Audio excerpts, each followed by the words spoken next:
মালয়েশিয়ায় কর্মী প্রেরণে আগ্রহী রিক্রুটিং এজেন্সিসমূহের আবেদনের পরিপ্রেক্ষিতে সাক্ষাৎকার গ্রহণ।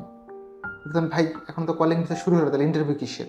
এইটা অ্যাকচুয়ালি এজেন্সি সমূহের ইন্টারভিউ যারা মালয়েশিয়াতে কর্মী পাঠানোর জন্য আগ্রহ প্রকাশ করছে। ইন্টারভিউ হচ্ছে গণপ্রজাতন্ত্রী বাংলাদেশ সরকারের প্রবাসী কল্যাণ ও বৈদেশিক কর্মসংস্থান মন্ত্রণালয়। তো এই কন্টেন্টে বলা চেষ্টা করব মালয়েশিয়ার কলিং ভিসার সর্বশেষ অবস্থা কি, কবে নাগাদ শুরু হইতে পারে, আপনাদের যাওয়ার জন্য প্রস্তুতি নেবেন কিনা। অনুরোধ থাকবে ভিডিওটা একটু প্রপারলি শেষ অবধি দেখবেন। হ্যালো এভরিওয়ান, আসসালামু আলাইকুম, welcome from our new YouTube channel Rakib on camera. যারা এই চ্যানেলটাকে এখনও সাবস্ক্রাইব করেন নাই, please do subscribe our YouTube channel. আমরা একজন বাংলাদেশি ভাইকে গিভ অ্যাওয়ে করবো একটা স্মার্টফোন। এইটা না, এটা আমার ব্যবহৃত ফোন, নতুন একটা ফোন দিব।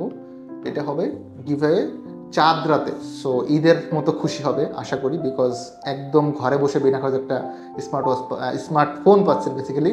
অ্যান্ড স্মার্ট ওয়াচ আমরা গিভ অ্যাওয়ে করছি আমাদের ইউটিউব চ্যানেল এর যেই আছে টিগলের ফেসবুক পেজ আছে, টিগল থেকে আমরা একটা স্মার্ট ওয়াচ গিভ অ্যাওয়ে করতেছি।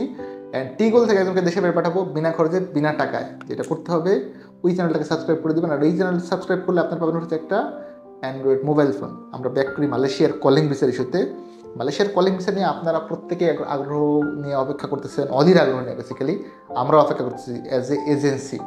তো অলরেডি অনেকগুলো এজেন্সি ইন্টারভিউ দিচ্ছে এবং একটা লিস্টও মালয়েশিয়াতে পাঠানোর কথা হয়েছে, আপনারা হয়তো শুনছেন। সময়টা আর একটু বৃদ্ধি পাইছে। এইটা হচ্ছে 19 নভেম্বরের চিঠিটা আমি দেখাচ্ছি, না দেখলে হয়তো আপনার বাপের জন্য এবার আন্দোলন বলতেছে কিনা। টোটাল চিঠি এবং পড়ে শোনাচ্ছি কোন করে সাক্ষাৎকার গ্রহণ দিবেন। এই সাক্ষাৎকার হবে হচ্ছে আগামী 23/11/2025, অর্থাৎ আগামী রোববার। আজকে শুক্রবার, রোববার দিন ইন্টারভিউ হবে প্রবাসী কল্যাণ মন্ত্রণালয়ের প্রবাসী মিলনায়তন 2য় তলা লিফটের 1-এ। বেসিক্যালি আমি এজেন্সিগুলোর নাম বলছি, যেসব এজেন্সি ইন্টারভিউতে অ্যাটেন্ড করবে।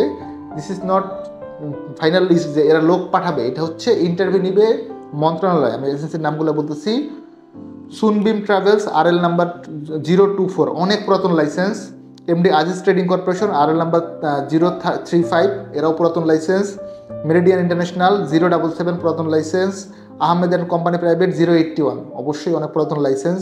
আমার মনে হয় তখন জন্ম হয় না, এরা যখন ম্যান পাওয়ার বিজনেস শুরু করছে। তারপর হচ্ছে কক্সবাজার ওভারসিজ 085, এটা পুরাতন licence. Metropolitan international, RL number 117। বর্ণালী কর্পোরেশন, RL নাম্বার 118, 117, 118, দুইটা basically. SS trade international 223। Rajdhani overseas agency 229, RL number. Dhaka exports 265, RL number. Punam international 275, RL number. Mahbub international agencies, RL number 286, 286। ATB overseas limited 321। Shiksha trade international, RL number 328। Desert life international, RL number 337। FMQ establishment, RL number 342। Tania trade international, RL number 436। Sonali enterprise, RL number 439। God gift international, RL number 484।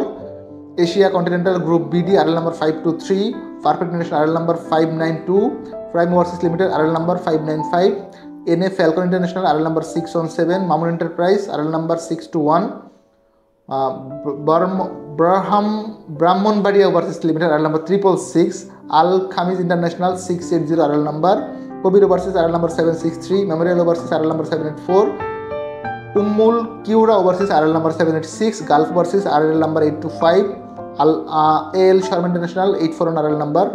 Rahman overseas, RL number 887। তারপরে হচ্ছে সেনহা tours and travels, RL number 896।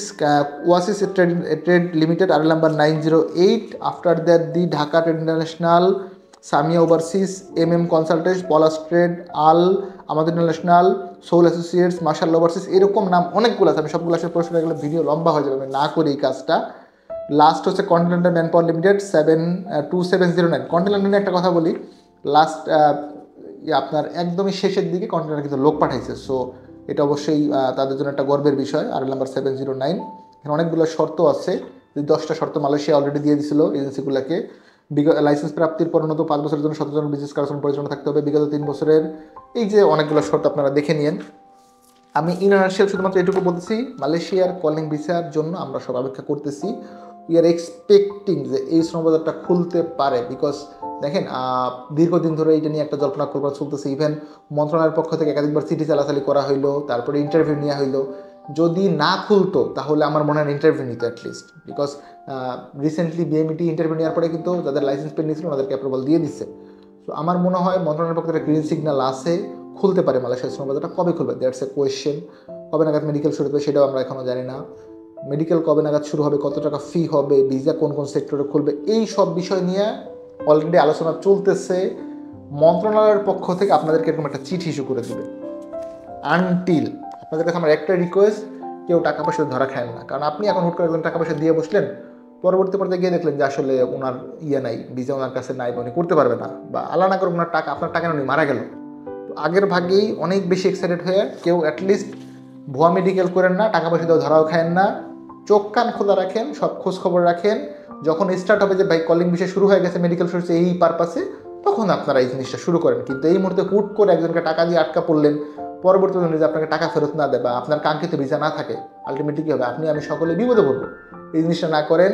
মালয়েশিয়ার calling visa officially এখনও শুরু হয় নাই, সম্ভাবনা আছে খুব শীঘ্রই শুরু হবে বলে ইনশাল্লাহ আমি মনে করি। আপনি কি মনে করেন 2025 সালে মালয়েশিয়ার কলিং ভিসা খোলা সম্ভব কিনা? অবশ্যই আপনাদের মূল্যবান মতামতের অপেক্ষা করলাম। কমেন্টস করে আমাদেরকে জানাবেন, আমার জন্য দোয়া রাখবেন, আপনার জন্য অনেক বেশি দোয়া এবং ভালোবাসা। দেখাবেন নতুন একটি ভিডিওতে। সে অবধি আল্লাহ হাফেজ, আসসালামু আলাইকুম।